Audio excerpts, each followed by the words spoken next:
Assalamualaikum warahmatullahi wabarakatuh. Perkenalkan, nama saya Novia Duramawati, NIM 193141107 dari Program Studi Pendidikan Guru Madrasah Ibtidaiyah. Di sini saya akan menjelaskan tentang materi metodologi studi Islam, yaitu landasan agama Islam. Agama Islam yang menjadi risalah Nabi Muhammad SAW dalam Al-Quran dinyatakan sebagai agama rahmat bagi seluruh alam, rahmatan lil alamin. Pernyataan ini menegaskan alasan pewahyuan sekaligus alasan keberadaan Islam. Yang pertama yaitu Tauhid Rahmatullah, ketuhanan yang Maha Rahman dan Rahim.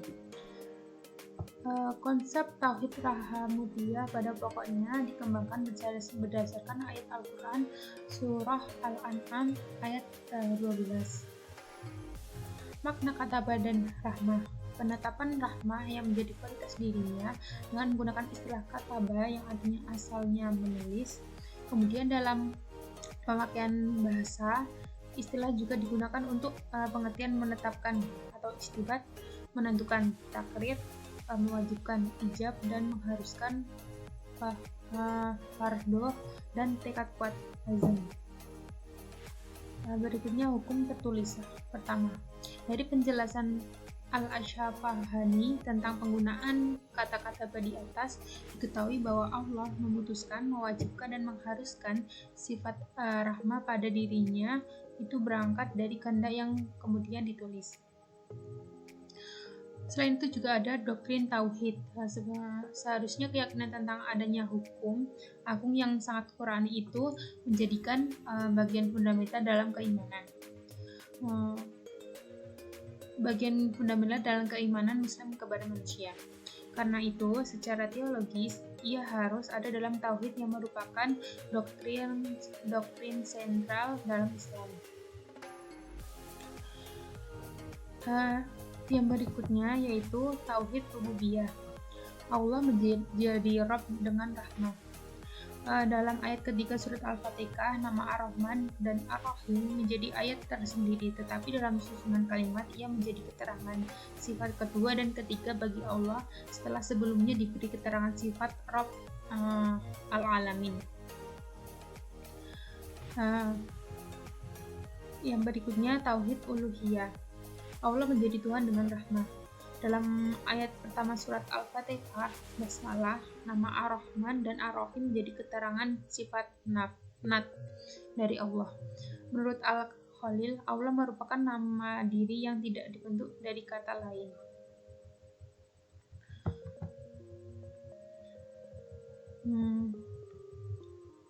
Berikutnya, Tauhid Mulkiyah. Allah menjadi penguasa hati pembalasan dengan rahmah.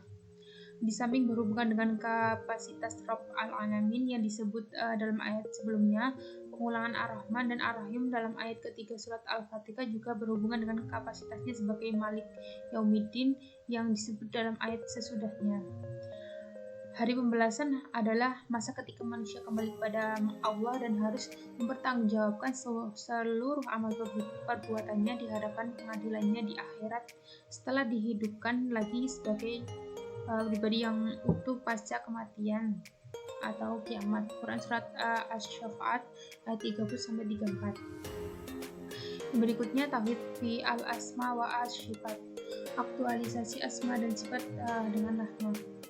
Al-asma adalah jamak dari jam yang menurut Jurjani pengertiannya adalah sesuatu yang menuju pada pengertian dalam dirinya sendiri tanpa disertai salah satu dimensi waktu, baik lampau, sekarang, dan yang akan datang.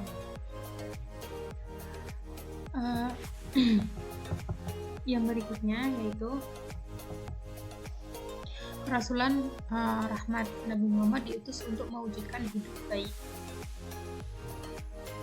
Konteksnya, surat Al-Anbiya turun untuk merespons propaganda dan provokasi itu dengan memberi pernyataan sangat tegas dalam ayat ke-107 bahwa risalah Nabi Muhammad diturunkan tiada lain kecuali untuk menjadi rahmat seluruh alam, bukan untuk memecah belah keluarga-keluarga Arab.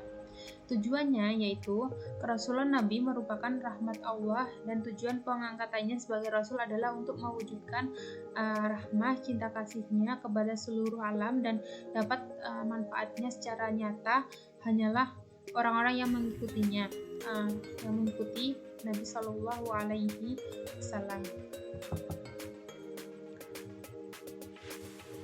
Yang berikutnya yaitu tentang misi pembawa kabar gembira. Berangkat dari tujuan, objektivitas, dan kebenaran yang demikian itulah Nabi Muhammad menjalankan misi kerasulannya dengan peran sebagai pemberi kabar gembira dan peringatan di masyarakat. Dalam Al-Quran, selain para nabi, angin juga disebut sebagai pemberi kegembiraan. Quran Surat Ar-Rum ayat 46.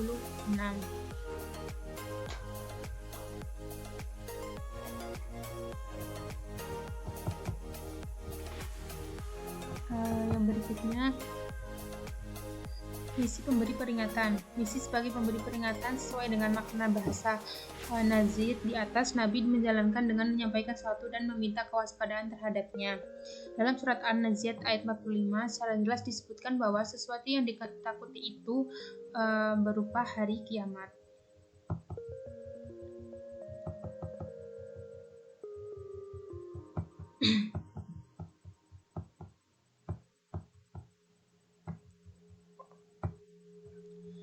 Yang berikutnya yaitu tentang kewenangan Nabi. Misi sebagai Bashir dan Najir dijalankan Nabi dengan kewenangan menjadi muzakir, pemberi peringatan secara umum meliputi pemberian kabar gembira dan hal-hal yang menakutkan.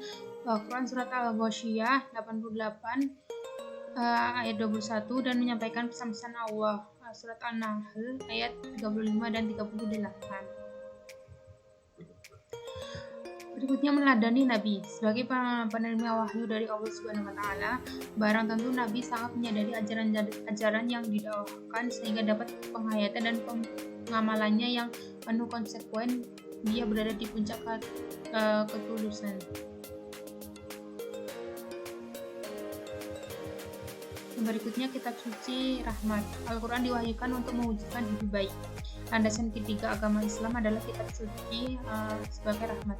Al-Quran diwahyukan dengan tujuan untuk mewujudkan hidup baik. Supaya tujuan itu dapat diwujudkan, landasan itu dalam Al-Quran dijabarkan ke dalam nilai-nilai Al-Quran yang sangat penting. Fungsi agama Islam yaitu mempersatukan, menyelamatkan, dan memperbaiki kehidupan manusia. Yang berikutnya yaitu pemahaman fungsi. Sesuai dengan perintah berpegang teguh yang melalui ungkapan itu, para musyafir memiliki arti bahasa kedua. Hanya saja mereka berbeda dalam menyebutkan wujud konkretnya yang diklasifikasi Al-Mawardi menjadi 5 bentuk. Al-Quran, agama Allah, yakni Islam, perjanjian dengannya, murni bertauhid kepadanya, dan jamaah. Fungsi pertama yaitu mempersatukan umat manusia. Fungsi ini diungkapkan dengan kalimat larangan tafarruq wala tafarruq. Tafarruq dibentuk dari kata dasar farq yang berarti tidak terhimpun, khilaf al-jam atau terpisah, al-infisyal. Fungsi yang kedua yaitu menyelamatkan umat manusia. Fungsi kedua dari agama Islam adalah menyelamatkan umat manusia. Fungsi ini diungkapkan dengan firman, dan kamu telah berada di tepi jurang mereka, lalu Allah menyelamatkan kamu darinya. Quran Surat Al-Imran ayat 103.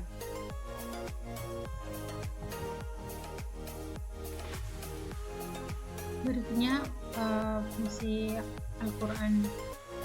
Fungsi yang ketiga yaitu memperbaiki kehidupan manusia. Fungsi ini diungkapkan dengan perintah untuk menyeru kepada kebaikan, menyuruh kepada yang ma'ruf, dan mencegah dari yang mungkar.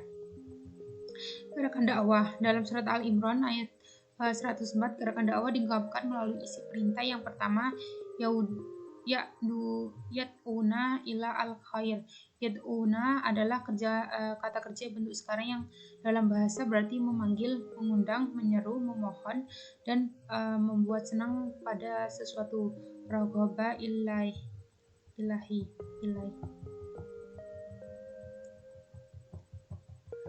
Gerakan amar ma'ruf. Gerakan amar ma'ruf itu pengertiannya adalah gerakan melaksanakan hal terbaik yang dapat dilaksanakan dengan kondisi tertentu untuk mewujudkan kualitas hidup baik dan terbaik. Gerakan nahi mungkar, yaitu dalam Al-Quran secara nyata terdapat gerakan ini, sebagaimana yang terbaca dalam penahapan pemberantasan keburukan dan kejahatan dalam masyarakat Arab, khususnya pelacuran dan minum-minuman keras. Pelaksanaan fungsi yang terakhir. Pelaksanaan ketiga fungsi agama Islam di atas dipastikan dapat menjamin realisasi tujuannya sebagai risalah yang diwahyukan untuk mewujudkan hidup baik bagi manusia di dunia dan akhirat. Takwa adalah menjadi diri sendiri terjaga dari segala yang menakutkan. Mungkin hanya itu yang bisa saya sampaikan. Kurang dan lebihnya saya mohon maaf. Wabillahi taufiq wal hidayah. Wassalamualaikum warahmatullahi wabarakatuh.